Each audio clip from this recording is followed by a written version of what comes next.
What's up, guys? Welcome back to Veteran Aquatics. My name is Dylan, and today we're going to talk about some of the breeding projects that I'm doing and some of the other things that we're looking to do in the future. If you haven't already, make sure to hit that subscribe button. I think last time I checked, we are 13 subscribers away from 5,000. Only 13 more. So hit that subscribe button, and I'll see you in a minute.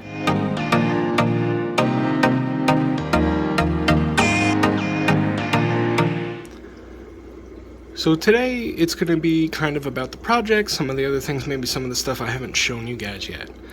So first off, in my living room I have this rack. There's some 10 gallons in here. There's a 40 breeder underneath. So in here we have a trio of Apistogramma cockatoides, quad red or super red, and you just saw the little male back there. So if you're curious what the difference between like a double red, a triple red, and a quad red is, when you're looking at their fins, right? So this is a female, she doesn't have a lot of color. So if it's dorsal and tail have red on it, that's a double red. If it's dorsal, tail, and anal fins, that's a triple red. If it's dorsal, tail, anal, and pectoral fins, that is a super red, just like this guy. So you see how on the dorsal, on the tail, on the anal fins, and on the pec fins, and that female's nice and yellow. They're nice and fat.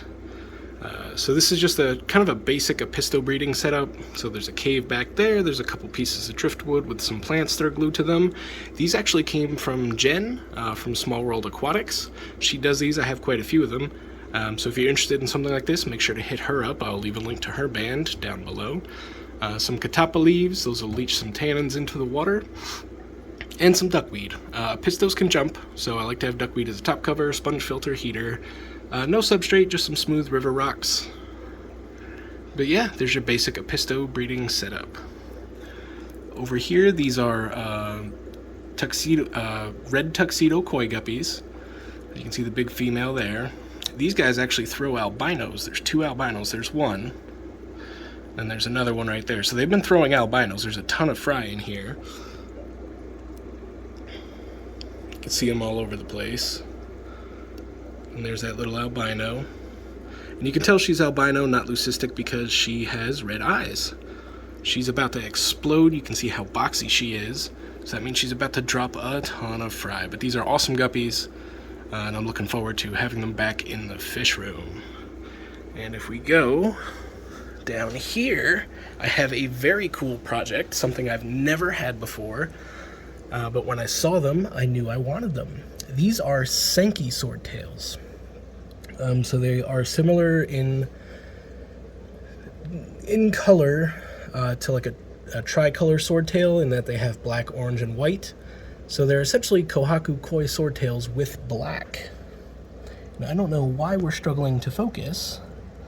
You can see the males there and the females. There's 3 pairs of them in here. That female's gravid.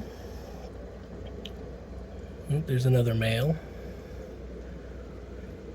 So these are really exciting. These are a more expensive swordtail.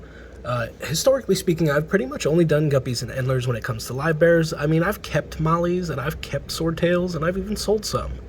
But I never kept them with the intention of breeding them. But I saw these guys and I really do love them. Something else that I'm looking for are black swordtails.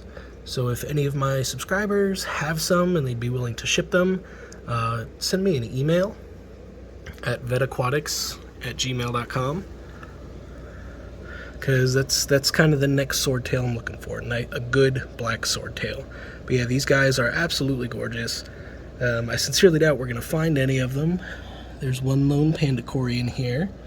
There is a snow white bristlenose. That's a female snow white. Gonna have to get her a boyfriend. And there are 2, there's one of them right there I can see. Right there. L397 Alenker tiger plecos. So I'm going to be trying to get more of these plecos as projects.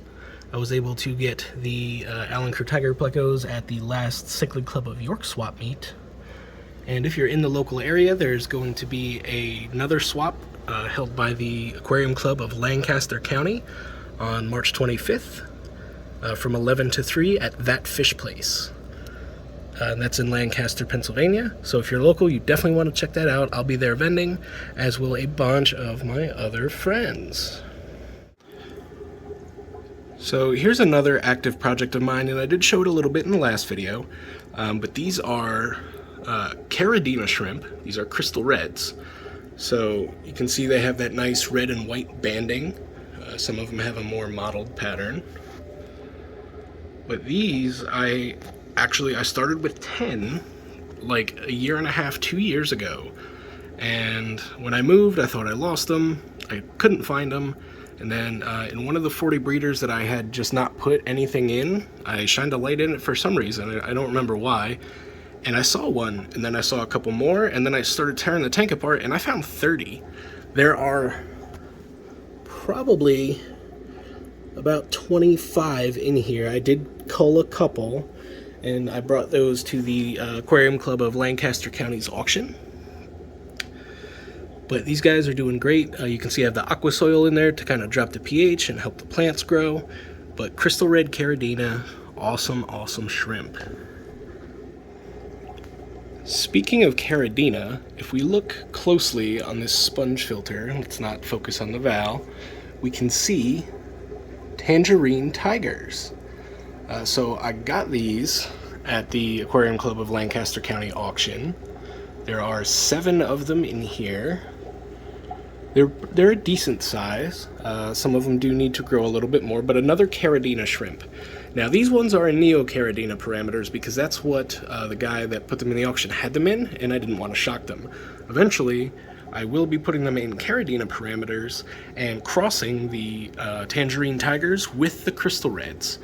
So with Karadema shrimp, a lot of them can crossbreed, and in doing that, I will get red tiger shrimp, which are a pattern change of the color, a pattern change of the crystal red shrimp, and one of my very, very favorites. So I was really excited when I saw these guys. I'm really excited that I got them, and they're doing awesome. So Tangerine tiger Karadema shrimp. And of course, the orange rilly shrimp. These guys are doing great. Their colors are coming in fairly nicely. But there's probably 20 or so of them in here, including a bunch of saddled and buried females. I am quite liking the shrimp, guys. So I think I'm going to be collecting all of the colors of shrimp. And then way down here are my green jade Neo-Karadema shrimp. I love these algae wafers because they grow a ton of biofilm. And if you guys didn't know, that is kind of what shrimp prefer to feed on. There's a bunch of floating plants in here. There's some chala wood. And there's probably 10. These guys are tiny though. That's the biggest one in the whole tank. So they're hard to find, hard to see, and they're going to take a while before they get going. So I may try to add some larger green jades, but these ones are really nice and dark and have phenomenal color. So yeah, that's kind of it for today as far as the fish that I'm showing off. You can see the 10 gallons here. There's going to be more projects in there. Once I get them, we'll do videos for that stuff. I'm just waiting to hear back from some people, but they're really exciting projects. They're things that I've wanted for a long time. They're things that are kind of hard to find, and they're things that I'm really excited to work with. I'm excited to give Apistos another go-around. At the Aquarium Club of Lancaster County Swap Meet on the 25th, I should have Apistogramma agassizii, as well as Cockatodes triple reds, as well as a bunch of other stuff, some nice guppies, plecos, cories, all that good stuff, and a flower horn or two. So yeah, that's kind of the stuff I wanted to show you guys. Now, as far as the future stuff, I'm gonna need to make an entire video for it, but I did help found a group called Allied Aquatics. So what Allied Aquatics is a group of us vendors and fish keepers and breeders here in Pennsylvania. We do all of the swaps that we can, but there are some areas that don't have active clubs, or the clubs that are in the areas aren't throwing swap meets and events, and things like hobbyists really like. So we joined together in order to kind of pool our resources and create and throw swap meets all around the state of Pennsylvania. So our first swap meet is going to be May 6th, I believe. Yeah, so it's going to be May 6th in Horsham, PA. That's out near Philly. So if you're in the area, look forward to that. If you're not on my band, I post all of the events that I'm going to on band, including the flyer for that swap. So that'll be the very first Allied Aquatics swap meet. And again, I'll probably do a whole video kind of introducing everybody and talking about the goals and stuff like that a little bit more. But yeah, so we did a thing. So yep, May 6th, Horsham, Pennsylvania. We will have the first ever Allied Aquatics swap meet. We sold the vendor spaces out in like 3 days. And I think there's something like 17 or 18 unique vendors, which is awesome. So it's going to be a really, really good swap. I'm really excited for it. And we're already looking at other venues in places like Harrisburg. For those of you in the Lehigh Valley, we are also going to absorb the Lehigh Valley swap meets and start throwing those again as well. We're looking at potentially November for the first one, just like Karen used to do. So yeah, that's kind of it for today, guys. Again, if you haven't already subscribed, we are 13 away from 5K. Hopefully this video puts us over 5K. Do me a solid, hit the subscribe button. I'm making more content, 2 videos a week, Tuesdays and Fridays. So there's a lot of stuff coming, guys. That's it for today. Thank you all so much for watching. Stay safe, stay happy, and as always, I will see you next time.